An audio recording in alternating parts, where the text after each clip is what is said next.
Қазақ эстрадасында классикадан бастап джаз бағытына дейін өнер көрсететін шырын тобы шоу-бизнесте ойып тұрпыз қалдырмақ. Басқа топтардан дарамыз, қайталанбас өз ерекшелігіміз бар дейді олар. Топтың құрамында ішекті квартет пен вокалшы Шырын Базарқұлова, ал шабыттандырушы әрі продюсер қызметін композитор Әділжан Толықбаев атқарады.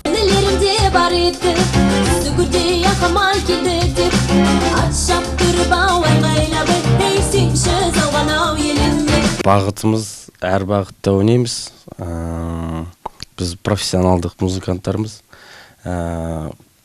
Ахмет Жұбанов, Күләш Байсейітов атындағы мектептің түлектеріміз. Одан кейін консерваторияда оқып бітірген. Шырын Петербург консерваториясының түлегі.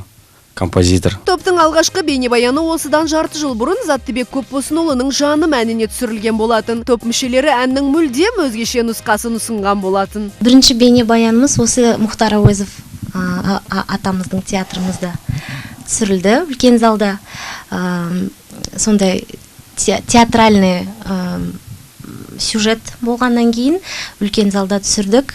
Әділжан айтқандай танго стилінде, жаңағы Заттыбек ағамыздың жаным деген өлеңін орындап, стилі мүлдем басқа болды да.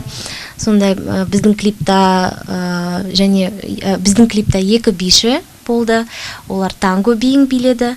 Және біз сахнада сол өлеңді айттық. Құрылғандарына бір жылдай болған Шырын тобы әлі танымалдылыққа қол жеткізген жоқпыз деп отыр. Алайда бұл шығармашылық жолдың басы ғана болғандықтан алда алар асуларымыз көп деген үміттерін жасырмады. Алда тыңдармандарды авторлық әке деп аталатын ән күтіп тұр. Бірінші біз кавер группа болып шықтық қой. Енді екінші клипті өзіміздің авторлық музыкаға түсіретін ойдамыз. Сөзін менің атам жазған. Музыкасы менікі, аранжировкасы Әділжан Толықбаевтікі. Жаңа авторлық ән мен бейнебаянды бізде көрермендерде асыға күтетін боламыз.